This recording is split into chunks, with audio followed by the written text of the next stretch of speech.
Welcome to X factor Pranav sir channel. और अभी हम लोग अपने एनसीईआरटी के सॉल्यूशन सीरीज की ओर बढ़ रहे हैं।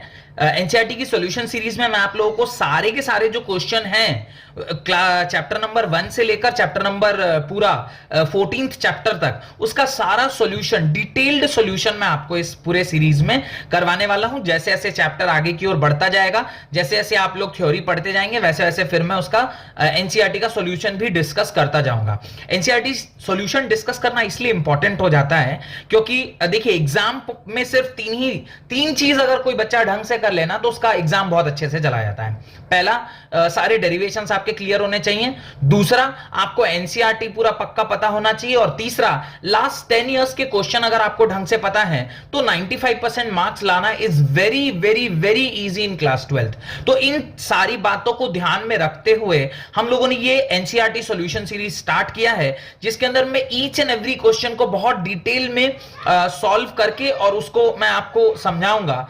तो करना आपको सिर्फ इतना ही है कि एक कॉपी और एक पेन उठाइए और बिल्कुल स्टार्ट हो जाइए। और क्वेश्चन नंबर 1 से लेके क्वेश्चन नंबर 24 जो आपके इलेक्ट्रोस्टैटिक चैप्टर का, जो इलेक्ट्रिक चार्जेस एंड फील्ड वाला जो चैप्टर है, उसका जो 1 नंबर से लेके 24 नंबर क्वेश्चन है, उसको मैं इस लेक्चर में कोशिश करूंगा कंप्लीटली डिस्कस करने की। ठीक है, तो चलते हैं सॉल्यूशन की ओर। Will go to the solution part. चलिए देखते हैं जो हमारा पहला सवाल है, दैट इज क्वेश्चन पहले पढ़ा जाए। What is the question? The question is what is the force between two small charged sphere having charge of 2 into 10 raised power minus 7 coulomb and 3 into 10 raised power minus 7 coulomb placed 30 centimeter apart in air। देखिए बहुत ही सरल सा question है। पहले हम लोग question को समझते हैं क्या क्वेश्चन कह रहा है। क्वेश्चन कह रहा है, देखिए दो चार्जेस हैं, ये एक चार्ज है और ये एक चार्ज है।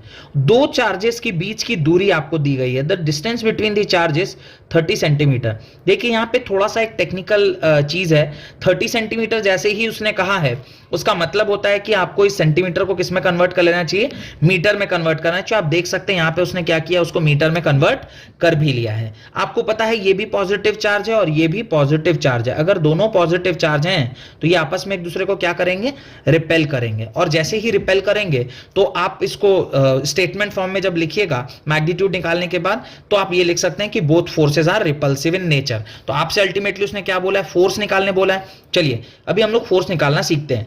फोर्स निकालना अगर हम देखें तो फोर्स निकालने के लिए जो फॉर्मूला हमें काम में आता है वो आप सबको पता है। What is that?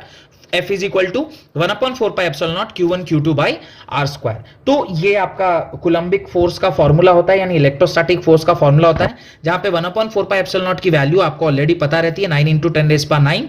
Q1 Q2 की वैल्यू आपको दी गई है क्वेश्चन में। Q1 भी आपको पता है, Q2 भी पता है। Q1 की वैल्यू है 2 into 10 raise power minus 7 coulomb और Q2 की वैल्यू है 3 into 10 raise power minus 7 coulomb. इन सारे वैल्यूज को जब आप पुट करके आगे बढ़ेंगे तो ये आपका टोटल फोर्स जो है वो निकल के आ जाता है 6 into 10 raise power minus 3 Newton के बराबर। तो जैसे ही आप इन सारे वैल्यूज को पुट करके यहां सॉल्व करेंगे, you will get the value है 6 into 10 raise power minus 3 Newton के बराबर। अब देखिए आप स्टेटमेंट में क्या लिखोगे, hence force between the two small charge sphere is 6 into 10 raise power minus 3 Newton. ये तो आपका फोर्स वाला पार्ट हो गया, क्योंकि आपने फोर्स निकाला था, उसको आपने यूं इस प्रकार से लिख लिया कि इस प्रकार से हमारा फोर्स आ गया। लेकिन the charges are of same nature, hence both forces are repulsive. ये वर्ड मैंने अभी थोड़ी देर पहले आपसे कहा था कि रिपल्सिव होना चाहिए, वो आपको स्टेटमेंट में जरूर लिखना चाहिए कि रिपल्सिव वर्ड वहां पर रहना ही रहना चाहिए, ताकि आप बता सकें। देखिए क्योंकि कोई भी फोर्स के बारे में जब हम बात करते हैं, force is a vector quantity, ये आपको पता है। फोर्स क्या है? फोर्स एक वेक्टर क्वांटिटी है। चूंकि फोर्स एक वेक्टर क्वांटिटी है तो जब कभी भी आप फोर्स के बारे में बात करेंगे उसमें दो चीजें आती हैं, एक तो उसका मैग्नीट्यूड होता है और दूसरा उसका डायरेक्शन। तो अगर आप मैग्नीट्यूड डिस्कस कर रहे हैं तो साथ साथ उसका डायरेक्शन भी डिस्कस करना बहुत जरूरी हो जाता है। तो इस प्रकार से जब आप इसको डिस्कस करेंगे, लिखेंगे आंसर को, तो आपको वहां पर दोनों चीजें मेंशन करनी होगी। एक तो उसका मैग्नीट्यूड मेंशन करना होगा और दूसरा उसका जो डायरेक्शन है वो भी आपको मेंशन करना होगा। तो ये दो बातें बहुत इंपॉर्टेंट हैं जो आपको वहां पे मेंशन करनी होगी। ठीक है, तो coming to our next question, question number 2 देखते हैं। The electrostatic force on small sphere of charge 0.4 mu coulomb due to another small sphere of charge minus 0.8 mu coulomb in air. देखिए ये जो एयर वर्ड है वो काफी important है। Air का मतलब होता है, आप जो वैल्यू लेंगे वो क्या लेंगे, absolute permittivity of free space. आप एप्सिलॉन नॉट लेंगे, है ना। ये बहुत जरूरी हो जाता है, यानी जब आप फॉर्मूला लिख रहे होंगे तो वहां पे आप लिखेंगे 1/4 पाई एप्सिलॉन नॉट, ये एप्सिलॉन नॉट इसलिए होगा क्योंकि हमने एयर ले रखा है। अगर ये एयर या फ्री स्पेस नहीं होता तो फिर इसके जगह पे हमें k टाइम्स ER लिखना पड़ता। ये मैंने आपको लेक्चर जब समझा रहा था तब मैंने आपको ये सारी बातें वहां पे बता रखी है। देखते हैं आगे क्या कह रहे हैं। इन दिस पर्टिकुलर क्वेश्चन आपको क्या निकालना है, you have to find the distance between two spheres, यानी इस बार आपको क्या निकालना है, r निकालना है। r स्क्वायर का फॉर्मूला क्या होता है, देखिए r स्क्वायर का फॉर्मूला होगा q1 q2 by f into 4 pi epsilon not, ये आपको r स्क्वायर का फॉर्मूला होगा। ऑब्वियस है, जब आप उस कोलम्बिक फोर्स वाले फॉर्मूले को ठीक से रीअरेंज करेंगे तो r स्क्वायर का फॉर्मूला यही होगा। और जब आप r निकालेंगे तो इस पूरे का क्या हो जाएगा, जब आप r निकालेंगे अगर यहां से r स्क्वायर को हटाएंगे तो इस पूरे के ऊपर क्या आ जाएगा, अंडर रूट आ जाएगा। तो इस प्रकार से आप इसको आसानी से सॉल्व कर सकते हैं। और सेकेंड क्वेश्चन जो है वो कह रहा है कि what is the force of second sphere due to first, ये भी काफी इंपॉर्टेंट है। देखते हैं, चलिए दो पहला वाला पार्ट था वो मैंने ऑलरेडी आपको समझा रखा है कि यहाँ पे फोर्स की वैल्यू दी गई है, यहाँ पे Q1 दिया हुआ है, Q2 दिया हुआ है, ये फॉर्मूला आप जानते हैं। तो यहाँ से r स्क्वायर का क्या वैल्यू आता है, देखिए यहाँ पे आपको r स्क्वायर का वैल्यू दिया हुआ है और r स्क्वायर का वैल्यू एक बार आप सॉल्व करें सारी वैल्यूज को पुट करके तो r इज इक्वल टू कितना आ जाता है, 0.12 मीटर। तो ये आपका r स्क्वायर का वैल्यू यहाँ से निकल के आ जाता है। अब अगर सेकेंड पार्ट की हम बात करें तो कह रहा है कि both the sphere attract each other in the same forces. ये बात ना मैंने आपसे पहले भी कहा हुआ है, ध्यान दीजिए कहां पे कहा था, मैंने आपसे कहा है कि force on first charge because of second is equal to होता है, जब आप वेक्टोरियली चेक करते हैं, minus of force on second charge because of first. ध्यान आ रहा होगा आपको, वेक्टोरियली हम लोग इस प्रकार से लिख सकते हैं। और मैग्नीट्यूड वाइज मैंने आपसे कहा था कि force on 1 2 is equal to force on 21, magnitude wise दोनों क्या होते हैं, 100% सेम होते हैं। तो इस प्रकार से दोनों फोर्सेस के मैग्नीट्यूड चूंकि सेम होंगे, सिर्फ एक दूसरे के सामने डायरेक्शन का अंतर होगा, तो ये दोनों आपस में एक दूसरे को क्या कर रहे होंगे, मैग्नीट्यूड वाइज सेम होंगे और एक दूसरे में सिर्फ साइन का उसमें थोड़ा सा डिफरेंस आ जाता है। तो यही बात उसने लिखा है, both the spheres attract each other with the same force, therefore force on the second sphere due to the first is same 0. उसने देखिए लिखा है सेम 0.2 न्यूटन, जो कि क्वेश्चन में भी उसने पहले लिखा था। देखिए क्वेश्चन में भी दिया हुआ था 0.12 न्यूटन और बाद में भी फिर उसने क्या लिखा है, 0.12 न्यूटन, बिकॉज फोर्सेस जो है वो क्या रहते हैं, सेम ही रहते हैं। डन। ध्यान से देखिएगा, क्वेश्चन नंबर 3 हमें क्या करना है। नेक्स्ट क्वेश्चन जो है हमारा question number 3, check that the ratio of ke square by g me mp is dimensionless quantity. आपसे कह रहा है ये चेक करो कि ये जो क्वांटिटी दी गई है वो क्या है, डायमेंशनलेस क्वांटिटी है। बहुत ध्यान से समझिएगा, यहाँ पे आपको उसकी वैल्यू दी गई है और चूंकि वो वैल्यू दी गई है तो उसे हम लोग देखते हैं कि वो वैल्यू क्या कहना चाह रहा है। Just check. अभी मुझे अगर कह रहा है कि इन दोनों का रेशियो निकालो, तो उससे पहले मैं थोड़ी सी थ्योरी आपको बता देता हूँ सो दैट कि आपको ये समझ में आ जाए। अब देखो, F इलेक्ट्रोस्टैटिक को हम क्या लिख सकते हैं, F electrostatic can be written as K Q1 Q2 by R square. आप लिखोगे नहीं लिखोगे बताओ। अगर आप इसे ऐसा लिख रहे हैं तो ध्यान से देखिए, अगर you are writing something like this तो आप Fe को आपने ये लिख दिया। अब यहाँ से अगर आप देखो ध्यान से कि K Q1 Q2 अगर मुझे निकालना है तो मैं क्या लिखूंगा, F electrostatic into R square लिखूंगा, नहीं लिखूंगा। डन। अभी दूसरा एक्सप्रेशन चेक करिए, फोर्स ऑफ ग्रेविटी को आप क्या लिखते थे, G m1 m2 by R square. अब यहां से थोड़ा ध्यान देकर देखते हैं, मैं यहां से क्या लिखता हूं, G m1 m2 is equal to F gravitational into R square लिखूंगा, नहीं लिखूंगा। अगर मैं ऐसा लिख रहा हूं, ध्यान से देखिए, Q1 Q2 को मैं क्या लिखता हूं, charge of electron and charge of proton. तो ये दोनों का मैग्नीट्यूड चेक करें तो क्या हो जाएगा, E इंटू ई हो जाएगा ना, क्योंकि मैग्नीट्यूड वाइज प्रोटॉन और neutron, sorry electron and proton दोनों का जो वैल्यू होता है वो 1.6 इंटू 10⁻⁻19 कूलम होता है। तो मैं Q1 Q2 की जगह E स्क्वायर लिख सकता हूं, तो मैं इन दोनों की जगह क्या लिख दूंगा, E स्क्वायर लिख दूंगा। तो KE square by G m1 m2, यहाँ पे m1 क्या है, 1 is electron and 2 is proton. इन दोनों का जब हम रेशियो निकालेंगे तो इस साइड ध्यान से देखिए, ये भी आपस में क्या हो जाएगा, कैंसिल आउट हो जाएगा। अगर ये भी आपस में क्या हो गया, कैंसिल आउट हो गया, तो R स्क्वायर से कैंसिल हो गया और हमारे पास जो रेशियो निकल के आ रहा है वो क्या निकल के आ रहा है, Fe by Fg। Fe by Fg means the electrostatic force by gravitational force. और फोर्स जो कि दोनों सेम डायमेंशन वाले क्वांटिटीज हैं, यानी ये रेशियो है, और जब आप इसको डिवाइड करेंगे तो आपको क्या मिलेगा, एक डायमेंशनलेस क्वांटिटी ही मिलेगी। इस प्रकार से ये जो पूरा का पूरा जो क्वेश्चन है वो इसी कॉन्सेप्ट से आपको समझ में आ जाएगा। तो ध्यान से देखिए, सॉल्यूशन पार्ट में चलते हैं और सॉल्यूशन में जब आप चेक करेंगे तो आपको ये दिखाई दे रहा होगा कि जो आपका ये पर्टिकुलर एक्सप्रेशन है वहाँ पे k e square by G m e m p, उसमें जो आंसर आ रहा है वो देखिए क्या आ रहा है, M0L0 T 0 के बराबर आपका वो निकल के आ रहा है। अब जब आप इसको चेक कर रहे हैं तो देखिए, जब आप इसे चेक कर रहे हैं तो देखिए कि ये सिग्निफिकेंस क्या है इसका। अब सिग्निफिकेंस अगर मेरे को समझना है तो सिग्निफिकेंस समझने के लिए मुझे क्या करना चाहिए, जस्ट इन सारे वैल्यूज़ को पुट करना चाहिए। वैल्यूज़ कहाँ से आएंगी, तो ये वैल्यू आपको पता है इलेक्ट्रॉन की वैल्यू क्या होती है 1.6 इंटू 10⁻⁻19 कूलम। आपको ग्रेविटी जी की वैल्यू पता होती है, आपको एम की वैल्यू पता होती है, आपको एम की वैल्यू पता होती है। ये सारी वैल्यूज़ को जब आप पुट करते हैं तो इसकी वैल्यू निकल के क्या आ रही है 2 इंटू 10⁻39, 2 इंटू 10⁻39। ध्यान से समझिएगा, 2 इंटू 10⁻39 का कुछ सिग्निफिकेंस है। 2 इंटू 10⁻39 का क्या सिग्निफिकेंस है देखते हैं। अभी आपने क्या चीज़ का रेशियो निकाला, आपने रेशियो निकाला FE बाई FG और वो कितना निकल के आया 2.3 इंटू 10⁻39। क्या निकल कर आ रहा है वो 2.3 इंटू 10⁻39 निकल के आ रहा है। अब अगर वो 2 इंटू 10⁻39 निकल के आया है तो ध्यान से समझिएगा f of e whole divided by f of g वो 10⁻39 के ऑर्डर का है, यानी f of e is equal to 10⁻39 times f of g के बराबर। यानी इलेक्ट्रोस्टैटिक फोर्स का जो वैल्यू है वो 10⁻39 टाइम्स ग्रेटर है the value of gravitational force. और ये बात आज मैंने नहीं बताई आपको, ये बात जब मैं आपको थ्योरी पढ़ा रहा था उस टाइम मैंने आपको नोट डलवा के ये बात लिखाया था कि फोर्स ऑफ इलेक्ट्रोस्टैटिक जो होता है, यानी इलेक्ट्रोस्टैटिक फोर्स जो होता है वो 10⁻39 टाइम्स ग्रेटर होता है ग्रेविटेशनल फोर्स से। और अगर ऐसा होगा तो आप समझ सकते हैं कि एक इलेक्ट्रॉन प्रोटॉन के बीच में जो इलेक्ट्रोस्टैटिक फोर्स होगा वो कितना गुना ज्यादा है एक उसके ग्रेविटेशनल फोर्स के बराबर। यानी अगर एक का ऑर्डर 1 न्यूटन है तो दूसरा 10⁻39 न्यूटन के बराबर आएगा। काफी इंपॉर्टेंट ये जो पर्टिकुलर कॉन्सेप्ट मैंने अभी आपको समझाया है।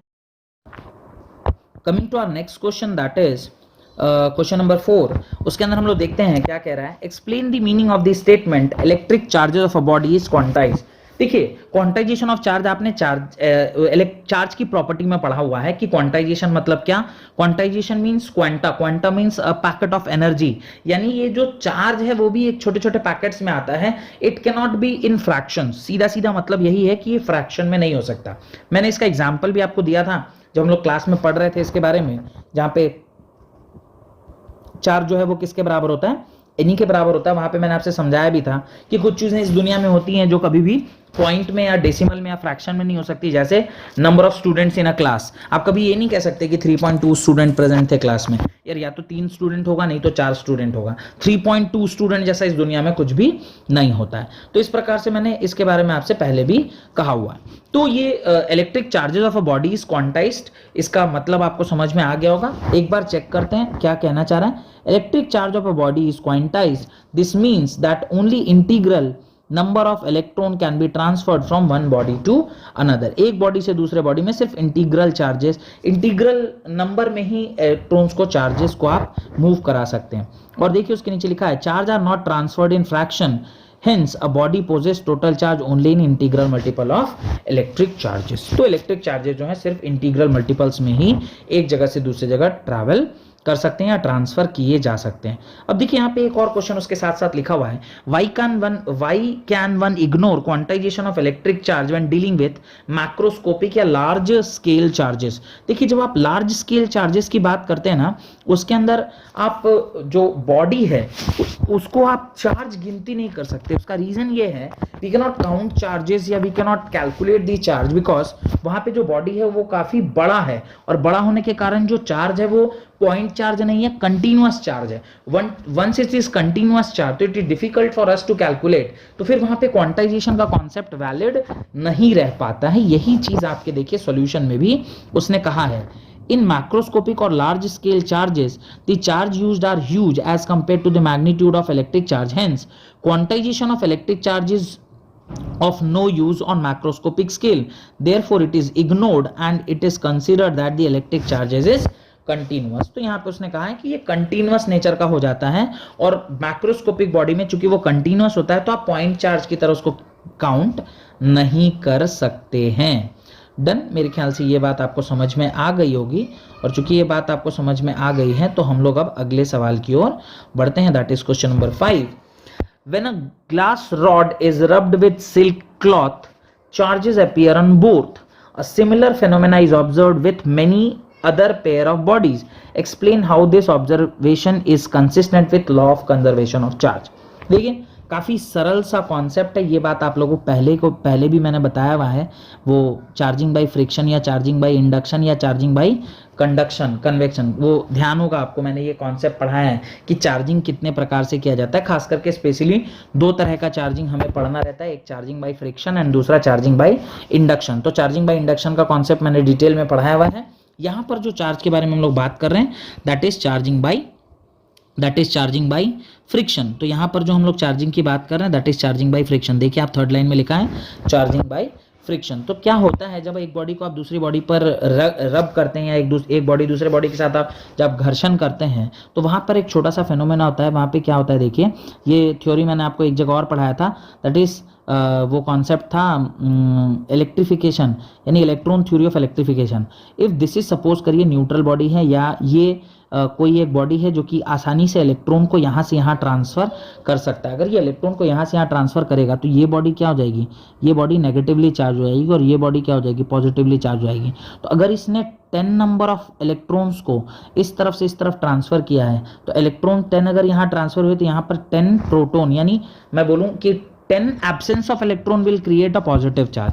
अब 10 एब्सेंस ऑफ इलेक्ट्रॉन यहाँ है और 10 इलेक्ट्रॉन, तो टोटल इलेक्ट्रॉन अगर इस सिस्टम को हम कंसिडर करें तो टोटल इलेक्ट्रॉन क्या रहने वाला है, टोटल इलेक्ट्रॉन अभी भी कंजर्व रहने वाला है। तो यही वो उसमें सेकंड स्टेटमेंट उसने कहा है, देखिए सेकंड स्टेटमेंट कहा है explain how this observation is consistent with the law of conservation of charge. तो ये इसलिए conservation of law of conservation of charge के साथ कंसिस्टेंट है बिकॉज जितने चार्जेस एक बॉडी से दूसरे बॉडी में जा रहे हैं, पहले अगर इसमें कोई चार्ज नहीं था तो मैं कहता हूं सपोज करो इसके अंदर 10 इलेक्ट्रॉन थे, इसके अंदर 5 इलेक्ट्रॉन थे। अब जो दूसरी बॉडी है वहां से अगर 10 इलेक्ट्रॉन थे पहले, वहां से अगर 5 इलेक्ट्रॉन ट्रांसफर करके दूसरी बॉडी में आ रहे हैं तो टोटल पहले भी 15 इलेक्ट्रॉन था और बाद में भी 15 इलेक्ट्रॉन है। चूंकि नंबर ऑफ इलेक्ट्रॉन्स चेंज नहीं कर रहे हैं इसलिए हम लोग इसे कह सकते हैं कि this phenomena is consistent with the law of conservation of energy as similar phenomena is observed in many of the other bodies। तो कंजर्वेशन ऑफ एनर्जी भी हो रही है और यहाँ पे कंजर्वेशन ऑफ चार्ज भी हमें देखने को मिल रहा है। तो ये कंजर्वेशन ऑफ चार्ज भी हो रहा है और कंजर्वेशन ऑफ एनर्जी का भी कॉन्सेप्ट इसके अंदर छुपा हुआ है। डन, यहां तक मेरे ख्याल से समझ में आ गया होगा। Moving to our next question that is, चलिए coming to our next question that is question number 6। Question number 6 को देखते हैं। 4 point charges QA, QB, QC, QD सारे का मैग्नीट्यूड दिया हुआ है जो कि कॉर्नर्स ऑफ द स्क्वायर पे रखा हुआ है जिसका साइड 10 सेंटीमीटर है। What is the force on the charge 1 mu coulomb placed at the centre of the square. बहुत ध्यान से देखिएगा, पहले इसके हम लोग इसके जो डायग्राम है उसको पहले चेक करते हैं और वंस डायग्राम चेक कर लें फिर उसके बाद आपको बड़ी आसानी से ये समझ में आ जाएगा कि क्या हो रहा है। आप देखें इसके सेंटर पर क्या रखा हुआ है, इसके सेंटर पे चार्ज रखा हुआ है। इसके सेंटर पर जो चार्ज है उसको मैं यहाँ पर थोड़ा सा सर्कल बना देता हूँ सो दैट कि आपको समझ में आ जाए। अब ये कैसा चार्ज है, देखिए ये ना पॉजिटिव चार्ज है, यहाँ पर नेगेटिव चार्ज रखा है, ये पॉजिटिव चार्ज रखा है। तो ये पॉजिटिव B पॉइंट पे जो नेगेटिव चार्ज है और ये जो सेंटर पे पॉजिटिव चार्ज था ये नेगेटिव चार्ज है, तो ये आपस में एक दूसरे को अट्रैक्ट करेंगे तो ये B पॉइंट जो है वो चार्ज को अपनी ओर क्या कर रहा होगा, खींच रहा होगा। सिमिलरली ध्यान से देखिएगा तो ये भी समझ में आएगा आपको कि ये जो D पॉइंट पर चार्ज है ये नेगेटिव चार्ज है और ये भी एक दूसरे को क्या कर रहा होगा, अपनी ओर अट्रैक्ट कर रहा होगा, यानी ये भी अट्रैक्ट कर रहा होगा, ये भी अट्रैक्ट कर रहा होगा। पर जब आप इसका फोर्स का मैग्नीट्यूड चेक करेंगे, ये भी नेगेटिव चार्ज था तो आपस में एक दूसरे को अट्रैक्ट, जब इसका मैग्नीट्यूड आप चेक करेंगे तो आप देखेंगे फोर्स ऑफ OB जो है वो exactly equal to force of OA के बराबर है। तो फोर्स ऑफ OB और फोर्स ऑफ OA क्या है, आपस में एक दूसरे के मैग्नीट्यूड में बराबर है। खैर सॉल्यूशन देखेंगे तो वहाँ पे ये बातें हमें आसानी से और क्लियर हो जाएगी कि force of OB force of A आपस में इक्वल हैं। सिमिलरली आप सेकंड इधर भी देखें, जब A और O के बीच में आप चेक कर रहे हो, ध्यान से देखिएगा, जब A और O के बीच में आप चेक कर रहे होंगे तो ये भी पॉजिटिव चार्ज है, ये भी पॉजिटिव चार्ज, ये पॉजिटिव है, ये पॉजिटिव, तो आपस में एक दूसरे को क्या कर रहे होंगे, रिपेल कर रहे होंगे। यानी ये 2 म्यू कूलम जो है वो 1 म्यू कूलम को इस तरफ धक्का दे रहा होगा टुवर्ड्स C, तो ये इधर धक्का दे रहा होगा और ये C पर जो है वो उसको किधर धक्का दे रहा होगा, टुवर्ड्स A।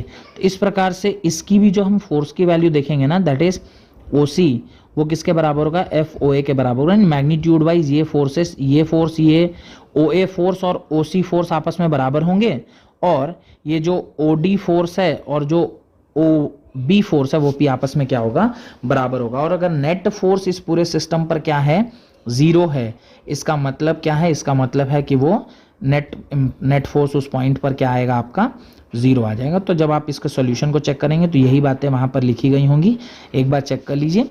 फोर्स देखिए उसने बोला है, force of repulsion between the charges between corner A and corner O is equal in magnitude but opposite in direction relative to the force of repulsion between this, hence they will cancel each other. तो जैसा मैंने आपको बताया वो आपस में एक दूसरे को क्या कर देंगे, कैंसिल कर देंगे। और फाइनली आप देखें लास्ट लाइन में उसने क्या लिखा है, लास्ट लाइन में उसने लिखा है the four charges placed at the corner of the square on 1 mu coulomb charge at centre O is 0। तो अल्टीमेटली जो आपका चार्ज होगा वो क्या हो जाएगा, 0 हो जाएगा। तो आपका चार्ज है वो क्या हो जाएगा, 0। तो नेट फोर्स उस 1 म्यू कूलम के ऊपर क्या आएगा, 0 आ जाएगा। इस प्रकार से आपको ये वाला क्वेश्चन भी समझ में आ गया होगा। Moving to our next question, that is question number 7। तो हम लोग 7th नंबर क्वेश्चन की ओर बढ़ते हैं।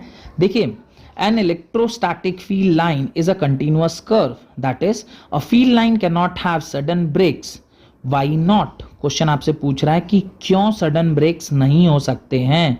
और दूसरा उसने पूछा है explain why two field lines never cross each other at any point. ये वाला जो दोनों क्वेश्चन है ये हम लोगों ने कहाँ पढ़ा हुआ है, आप लोग बताइए। ये दोनों हम लोगों ने पढ़ा है इलेक्ट्रोस्टैटिक फील्ड लाइंस की प्रॉपर्टी में कि इलेक्ट्रोस्टैटिक फील्ड लाइन जो है वो कंटीन्यूअस कर्व नहीं होते हैं।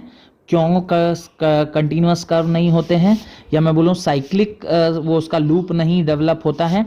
एक बात तो वो है, और दूसरी बात उसने पूछी है कि क्यों वो आपस में इंटरसेक्ट नहीं करते हैं। ध्यान से देखिए, इसके सॉल्यूशन को हम लोग चेक करते हैं। पहला वाला जो सॉल्यूशन है वो क्या कह रहा है, देखिए तो फर्स्ट वाला सॉल्यूशन कह रहा है an electrostatic field line is continuous curve because a charge experience a continuous force. देखिए मैंने आपसे पहले भी कहा हुआ है कि जब दो चार्जेस हैं, सपोज करिए ये पॉजिटिव चार्ज है और यहाँ पर कोई नेगेटिव चार्ज रखा है, तो फील्ड लाइन जो है वो इस प्रकार से, आपको ध्यान होगा मैंने इस तरह दिखा होगा, ये पॉजिटिव से निकलता है और नेगेटिव की ओर जाता है। इस प्रकार से मैंने आपको फील्ड लाइंस पहले भी क्लास में बहुत बार मैंने आपको ये बताया हुआ है कि इस प्रकार से जो है वो फील्ड लाइंस बनाई जाती है। और ये फील्ड लाइंस कंटीन्यूअस तो होती हैं पर साइक्लिक नहीं होती हैं। तो वो कह रहा है कि ये कंटीन्यूअस क्यों है, तो उसने कहा है an electrostatic field line is continuous curve because a charge experience continuous force with traced in an electrostatic field. तो इलेक्ट्रोस्टैटिक फील्ड के अंदर एक पॉइंट चार्ज को अगर आप मूव करेंगे तो कंटीन्यूअसली इसके ऊपर फोर्स लग रहा होता है। चूंकि कंटीन्यूअसली उसके ऊपर फोर्स लग रहा होता है तो field line can not have sudden breaks because the charge move continuously and do not jump from one point to another. तो एक पॉइंट से दूसरे पॉइंट वो चार्जेस जंप नहीं कर सकते हैं। जो टेस्ट चार्ज को आप लेकर आएंगे, क्योंकि वो चार्ज जंप नहीं करेगा, और जंप नहीं करेगा तो वहां पे ब्रेक नहीं होगा, और ब्रेक नहीं होगा इसका मतलब वो क्या है, कंटीन्यूअस चार्ज है। मेरे ख्याल से ये बात आपको समझ में आ गई होगी कि क्यों चार्जेस जो हैं वो कंटीन्यूअस नेचर के होते हैं। सेकंड क्वेश्चन जो कह रहा है explain why two field lines never cross each other. ये भी मैंने आपसे बताया हुआ है कि अगर कहीं भी किसी भी पॉइंट पर, ध्यान से देखिएगा, जब दो फील्ड लाइंस आपस में क्या कर लेते हैं, दो फील्ड लाइंस आपस में क्रॉस कर लेते हैं, तो उस पॉइंट पर क्या होता है, इस पॉइंट पर, जिस पॉइंट पे ये आपस में एक दूसरे को क्रॉस किए हैं, उस पॉइंट के ऊपर दो डायरेक्शन हो जाते हैं एक ही इलेक्ट्रिक फील्ड का। एक इलेक्ट्रिक फील्ड का एक पॉइंट पर दो डायरेक्शन नहीं हो सकता है।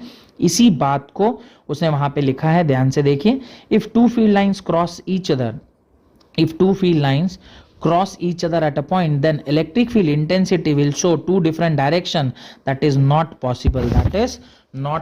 तो आप देख पा रहे हैं कि जो चीज मैंने आपको पहले भी समझा रखी है वही सारी चीजें ये भी समझाने की कोशिश कर रहा है।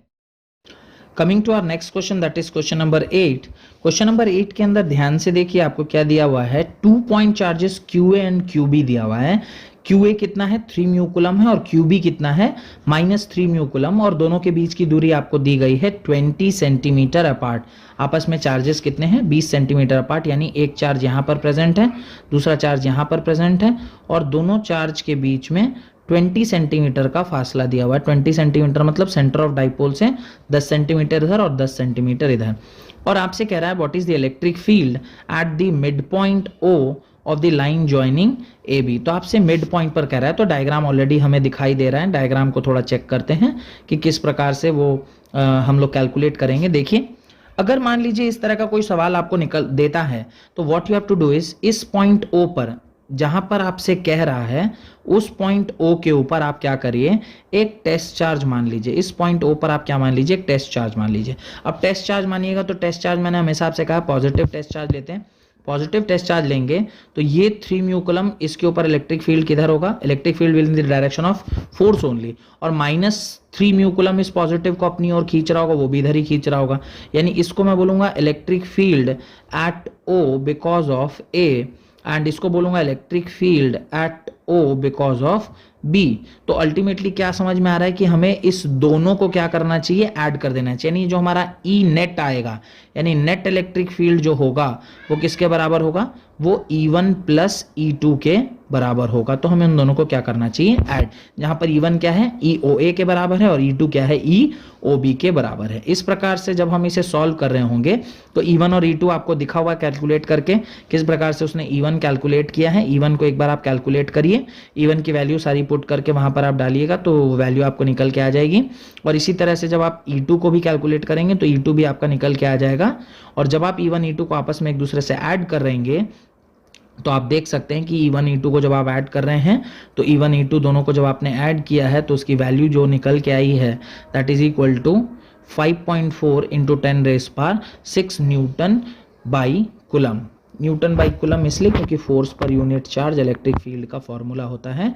फोर्स को जब हम लोग चार्ज से डिवाइड करते हैं तो वो आता है। और जो बात मैंने अभी आपको समझाया था डायग्रामेटिकली कि since the magnitude E1 and E2 are equal and in the same direction, इसलिए हमने डायरेक्टली उसको क्या कर दिया, ऐड कर दिया। और मैग्नीट्यूड इक्वल इसलिए भी होगा क्योंकि दोनों चार्जेस सिर्फ और सेम है, सिर्फ साइन एक थोड़ा सा अंतर है। तो साइन को ऑलरेडी हम लोगों ने वो डायरेक्शन में कंसिडर कर लिया है, इसलिए हमें उसकी चिंता करने की आवश्यकता नहीं है। तो इस प्रकार से जब आप इसे सॉल्व कर रहे हैं तो आप देखेंगे कि हमारा जो इलेक्ट्रिक फील्ड का वैल्यू है वो निकल के आ गया। अब मैं चाहता हूं कि आप वापस से क्वेश्चन के पास चलें और क्वेश्चन में देखिए वहां पे सेकंड पार्ट भी दिया गया है। सेकंड पार्ट क्या दिया है, थोड़ा ध्यान से देखते हैं। सेकंड पार्ट क्या लिखा हुआ है, सेकंड पार्ट लिखा है कि if a negative test charge of magnitude 1.5 into 10⁻⁹ coulomb is place at this point.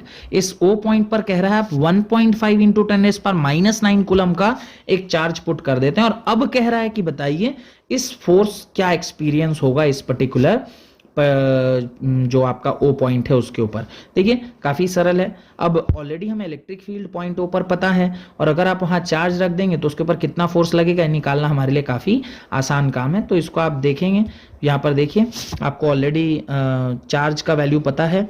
आप फॉर्मूला लगाएंगे F is equal to QE, ये फॉर्मूला तो आपको पता ही है। फोर्स निकालने के लिए आप चार्ज को इलेक्ट्रिक फील्ड से क्या करते हैं, मल्टीप्लाई करते हैं। जब आप इसे मल्टीप्लाई करेंगे तो आपका जो फोर्स है वो निकल के आ जाएगा 1.5 इंटू 10⁻⁻5 इंटू 5.4 इंटू 10⁻6। दोनों को जब सॉल्व किया तो 8.1 इंटू 10⁻³ न्यूटन ये फोर्स आ गया।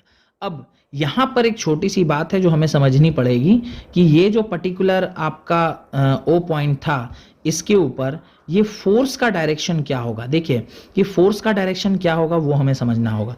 अब यहाँ पे हमने कौन सा चार्ज डाला है, यहाँ पे हमने एक नेगेटिव चार्ज डाला है। तो ये पॉजिटिव चार्ज इसको अपनी ओर खींच रहा होगा और ये नेगेटिव चार्ज इसको अपनी ओर, ये अपने से दूर धक्का दे रहा होगा। यानी नेट फोर्स जो है वो टुवर्ड्स ए होगा। ये बात अगर आपको समझ में आ गई है तो आप देखिए सॉल्यूशन पार्ट में भी उसने ये बात लिखा होगा। The force is directed towards, देखिए लिखा है उसने, the force is directed towards O. This is because the negative test charge is repelled by the charge placed at point B but attracted by the point attracted towards point A. Therefore, the force experienced by the test charge is 8.1 into 10⁻³ Newton along OA direction. OA direction की ओर देखिए, OA direction हमारा कहाँ है, O से A की ओर। तो जो हमने अभी थोड़ी देर पहले आपको यहाँ पर समझाया था कि नेट फोर्स आपका किधर आएगा, इस तरफ आएगा, वो इस प्रकार से आपको आपका आंसर लिखना होगा। तो होप कि ये क्वेश्चन आपको समझ में आया हो। क्योंकि काफ़ी अच्छा सवाल था। और जब कभी भी हम लोग को इस तरह का कोई सवाल मिलता है तो वहाँ पे हम लोग को ये सब चीज़ें थोड़ा ध्यान देना पड़ता है, क्योंकि चूंकि आपसे फोर्स पूछा जा रहा है, तो फोर्स पूछा जा रहा है तो आप फोर्स लिखेंगे तो उसका मैग्नीट्यूड भी लिखना है, साथ साथ उसका डायरेक्शन भी आपको शो करना है। तो ये सारी चीज़ों को थोड़ा सा ध्यान रखते हुए and then we need to solve it. चलिए अगला क्वेश्चन देखते हैं, क्वेश्चन नंबर 9। ये भी एक अच्छा सवाल है जिसके अंदर आपको कुछ पॉइंट दिया गया है, यानी 2 चार्जेस दिए गए हैं और उसका कोऑर्डिनेट दिया हुआ है। कोऑर्डिनेट दिया हुआ है वो भी जेड कोऑर्डिनेट। देखिए इस तरह का भी एक सवाल मैंने आपको जब थ्योरी पढ़ा रहा था तब उस टाइम पे मैंने आपसे करवाया था इस तरह का सवाल। जस्ट थोड़ा सा अंडरस्टैंडिंग या मैं बोलूँ इमेजिनेशन वाला सवाल है और कुछ नहीं है। क्वेश्चन पढ़ते हैं। देखिए क्वेश्चन क्या लिखा है, a system has 2 charges QA 2.5 into 10⁻⁷ coulomb and QB -2.5 into 10⁻⁷ coulomb. अब देखिए ये इनडायरेक्टली आपसे क्या दिया हुआ है, ये इनडायरेक्टली आपसे डाइपोल दिया हुआ है, क्योंकि equal and opposite charges. Calculate located at point A देखिए तो डायग्राम से भी आपको समझ में आ जाएगा कि ए पॉइंट कहाँ पर है, 0 0 -15 सेंटीमीटर। 0 0 -15 मतलब सिर्फ जेड कोऑर्डिनेट, यानी ये अगर आपका एक्स कोऑर्डिनेट है, ध्यान से देखें, ये अगर आपका एक्स कोऑर्डिनेट है, this is your X coordinate, this is your Y coordinate, तो ये आपका क्या हो जाएगा, -z हो जाएगा, और ये आपका क्या हो जाएगा, ये आपका +z हो जाएगा। तो इस प्रकार से जब आप चेक कर रहे हैं तो वो -z का कोऑर्डिनेट आपको वहां पर दिया हुआ है, और अगर -z का कोऑर्डिनेट दिया है तो मेरे ख्याल से फिर ये सवाल, और दूसरा जो पॉइंट है वो +15 सेंटीमीटर का इस तरफ। What are the total charge and electric dipole moment of the system, what are the total charge and electric dipole moment of the system. अब देखिए क्वेश्चन 2 पार्ट में डिवाइडेड है, एक तो आपसे कह रहा है कि भाई नेट चार्ज निकालो कितना है, और दूसरा कह रहा है कि डाइपोल मोमेंट कितना है वो निकालो। डाइपोल मोमेंट मेरे ख्याल से आपको पता है फॉर्मूला उसका क्या होता है डाइपोल मोमेंट का, फिर भी पहले हम लोग पहले पार्ट को देखते हैं। दोनों चार्जेस का नेट वैल्यू पूछ रहा है, बट ऑब्वियस है चार्ज का नेट वैल्यू कितना होगा, कोई नई बात नहीं है, आप जानते हैं चार्ज की वैल्यू क्या हो जाएगी। आप दोनों चार्जेस को क्या कर देंगे, ऐड कर देंगे, और एक चार्ज अगर QA है तो दूसरा चार्ज क्या होगा, QB होगा।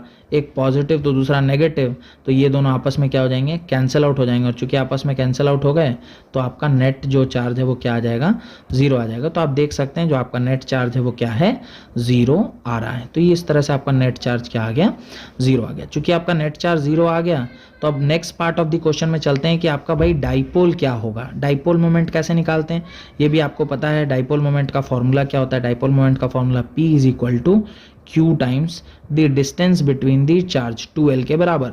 तो अब देखिए डिस्टेंस कितना होगा, इधर +15 है और उधर -15, तो कुल डिस्टेंस कितना हो जाएगा, 30 सेंटीमीटर। तो देखिए यहाँ पे उसने कैलकुलेट करके दिखाया है कि जो डिस्टेंस है वो कितना है, 30 सेंटीमीटर लिखा है, और 30 सेंटीमीटर को आपको किस में कन्वर्ट करना होगा, मीटर में कन्वर्ट करना होगा। तो आपको मीटर में कन्वर्ट कर दिया तो 0.3 मीटर, और QA × D कर देंगे तो यहाँ आ जाएगा 2.5 × 10⁻⁷ जो कि चार्ज की वैल्यू थी, × 0.3। और आपको एक चीज़ बहुत, तो वैल्यू जो है डाइपोल की वो तो आपको समझ में आ गई, कितनी आ गई है, डाइपोल की जो वैल्यू है वो कितनी है, डाइपोल की वैल्यू जब आप कैलकुलेट कर रहे हैं तो वो आ रहा है, चेक करिए एक बार, 7.5 × 10⁻⁸ कूलम। और ये किधर है, पॉजिटिव z डायरेक्शन में। पॉजिटिव z डायरेक्शन में क्यों होगा, इसके बारे में मैंने ऑलरेडी आपको बताया है। पॉजिटिव z डायरेक्शन में इसलिए होगा क्योंकि A पॉइंट पर क्या रखा हुआ है, पॉजिटिव चार्ज है, B पॉइंट पे क्या रखा हुआ है, नेगेटिव चार्ज है, और डाइपोल का जो डायरेक्शन होता है it always from positive to negative, तो वो पॉजिटिव से नेगेटिव की ओर डाइपोल का डायरेक्शन होता है, पॉजिटिव टू नेगेटिव। इसलिए जो आपका डायरेक्शन ऑफ डाइपोल यानी जो डाइपोल मोमेंट होगा वो A से B की ओर होगा। A से B मतलब पॉजिटिव z एक्सिस की ओर, इसलिए उसने लिखा है 7.5 × 10⁻⁸ coulomb metre along positive z axis. Therefore, the electric dipole moment of the system is this along positive z axis. तो होप कि ये क्वेश्चन भी आपको, next question that is question number 10। ये भी काफी आसान क्वेश्चन है। An electric dipole with dipole moment 4 × 10⁻⁹ coulomb is aligned at 30 degree with the direction of uniform electric field of magnitude 5 × 10⁴ Newton by coulomb. Calculate the magnitude of torque acting on the dipole. देखिए काफ़ी आसान question है ये, आपको मैंने directly formula बताया था। Torque का फॉर्मूला क्या होता है, टॉर्क का फॉर्मूला होता है टॉर्क = PE sin थीटा के बराबर। तो आप देखिए बहुत ही सरल है, आपको डाइपोल मोमेंट दिया हुआ है, थीटा दिया हुआ है और इलेक्ट्रिक फील्ड दिया हुआ है। Simply you have to put the value here. जैसे ही आप पूरी वैल्यू पुट करेंगे आपको आंसर निकल के आ जाएगा 10⁻⁴ न्यूटन। तो जैसे ही आप इसे सॉल्व करेंगे जो answer will be 10⁻⁴ newton metre काफ़ी सरल क्वेश्चन है, डायरेक्टली फॉर्मूला बेस्ड क्वेश्चन था, कुछ नहीं करना था, सिर्फ इस फॉर्मूले को आपको यूज करना था और आपको इसका आंसर निकल आया था। Moving to our next question, that is question number 11। Question number 11 के अंदर चलते हैं। क्वेश्चन नंबर 11 को कह रहा है polythene piece rubbed with wool is found to have a negative charge of 3 into 10 raised power minus 7 coulomb. Estimate the number of electron transferred from which to which and is there a transfer of mass from wool to polythene. बहुत ही अच्छा सवाल है, इसको मैंने अपने classroom में भी कराया है। मेरा जो वीडियो लेक्चर है जहाँ पे मैंने क्लासेस लिए हुए हैं वहाँ पर एक बार जाके चेक करिएगा। ये वाला क्वेश्चन मैंने क्लासरूम में भी किया हुआ है। देखिए क्या कह रहा है, बहुत सरल है। पहले तो आपको ये निकालना है कि इलेक्ट्रॉन्स कितने ट्रांसफर हो रहे हैं और फॉर किस बॉडी से किस बॉडी में। इसको समझने के लिए आपको क्या करना चाहिए, जो पहला वाला लाइन है इसको थोड़ा ध्यान से पढ़ना चाहिए। ये जो पहला वाला लाइन है इसको थोड़ा ध्यान से पढ़ना चाहिए। A polythene piece rubbed with wool is found to have negative charge. देखिए कह रहा एक पॉलीथीन पीस जब वूल के साथ रब किया गया तो उसमें 3 into 10 raised power minus 7 coulomb जो चार्ज देखा गया। अगर पॉलीथीन मेरा नेगेटिवली चार्ज है, इसका मतलब चार्ज कहां से कहां ट्रांसफर होगा, चार्ज ट्रांसफर होगा वूल टू पॉलीथीन। देखते हैं सॉल्यूशन क्या लिख रहा है। अब सॉल्यूशन कह रहा है when a polythene is rubbed with wool, a number of electron gets transferred from wool to polythene. Hence wool becomes positively charged and polythene becomes negatively charged. तो बहुत ही आसान है, पर वहाँ पर एक न्यूमेरिकल सॉल्व करने के लिए आपको क्या निकालना होगा, चूंकि नंबर ऑफ इलेक्ट्रॉन बोल रहा है तो नंबर ऑफ इलेक्ट्रॉन का फॉर्मूला क्या होता है, Q बाई E। क्योंकि हम लोग जानते हैं क्वांटाइजेशन ऑफ चार्ज में आपने पढ़ा है Q इज इक्वल टू किसके बराबर होता है, Ne के बराबर होता है। तो चूंकि ये वाला फॉर्मूला आपको लगाना है, यहाँ पे देखिए वही फॉर्मूला उसने लगाया है और लगा के जब वैल्यूज फाइंड किए तो वो आया 1.8 इंटू 10 रेज़ पावर 12, जो कि नंबर ऑफ इलेक्ट्रॉन ट्रांसफर हुए हैं फ्रॉम वूल टू पॉलीथीन। अब अगर इलेक्ट्रॉन्स ट्रांसफर हुए हैं तो इलेक्ट्रॉन्स जब भी ट्रांसफर होते हैं तो वो अपने साथ साथ मास भी ट्रांसफर करते हैं। तो एक मास ऑफ इलेक्ट्रॉन अगर आपको पता है तो उसको जब नंबर ऑफ इलेक्ट्रॉन्स के साथ मल्टीप्लाई कर दिएगा, you will get an answer in terms of mass. तो क्या है, यस दी मास ट्रांसफर हुआ है। कितना मास ट्रांसफर हुआ है तो उसे आप चेक कर सकते हैं। आपको मास ऑफ इलेक्ट्रॉन पता था, आपको टोटल जो नंबर ऑफ इलेक्ट्रॉन्स ऑलरेडी आपने फाइंड कर रखा है, तो फॉर्मूला आप जानते हैं। मास ऑफ इलेक्ट्रॉन आप मल्टीप्लाई कर देंगे mass of electron into number of electrons. जैसे ही आप mass of electron into number of electron करेंगे तो जो वैल्यू आपकी निकल के आती वो आती 1.706 into 10 raise power minus 18 kg। ये चूंकि बहुत नेग्लिजिबल है इसलिए हमें पता नहीं चलता कि दूसरी क्वांटिटी कुछ भारी हो गई है, लेकिन अगर ये कुछ क्वांटिटी अगर साइजेबल क्वांटिटी होता तो शायद हमारे लिए मुश्किल होता इनको हैंडल करना। एनीवेज नेक्स्ट जो हमारा क्वेश्चन है उसकी ओर चलते हैं, दैट इज क्वेश्चन नंबर 12। मैं आज के लेक्चर का ये आखिरी क्वेश्चन होगा क्योंकि there are 24 question in NCERT. आज हम लोग टिल 12th पढ़ेंगे और फिर नेक्स्ट लेक्चर में मैं आपको रिमेनिंग 12 सॉल्यूशन करवा दूंगा। देखते हैं क्वेश्चन नंबर 12 क्या है। Two insulated charged copper sphere A and B have their center separated by a distance 50 centimetre. दो चार्ज्ड कॉपर स्फेयर है, उसके सेंटर्स 50 सेंटीमीटर की दूरी पर रखे गए हैं। What is the mutual force of electrostatic repulsion if the charge on each is this much? The radii of A and B are negligible as compared to distance between them। यानी वो point charges हैं। देखिए काफ़ी सरल है ये तो, मतलब बहुत ज़्यादा सरल क्वेश्चन हो गया। अब आप इसका जब सॉल्यूशन चेक करेंगे, वैसे डायग्राम मैं पहले आपको बना के दिखा देता हूँ कि क्या किस तरह का ये आपको क्वेश्चन है, जिसके अंदर आपको थोड़ा सा डायग्राम देखना चाहिए।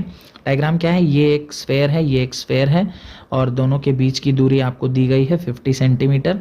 50 सेंटीमीटर अगर है तो इसको सॉल्व करने के क्रम में मुझे क्या करना चाहिए, इसको मीटर में चेंज कर लेना चाहिए। तो जब आप R की वैल्यू लिखेंगे तो R इज इक्वल टू आप लिखोगे 0.5 मीटर आप लिखोगे। डन। तो इस प्रकार से QA और QB की वैल्यू आपको पता है, फोर्स की वैल्यू आप जानते हैं।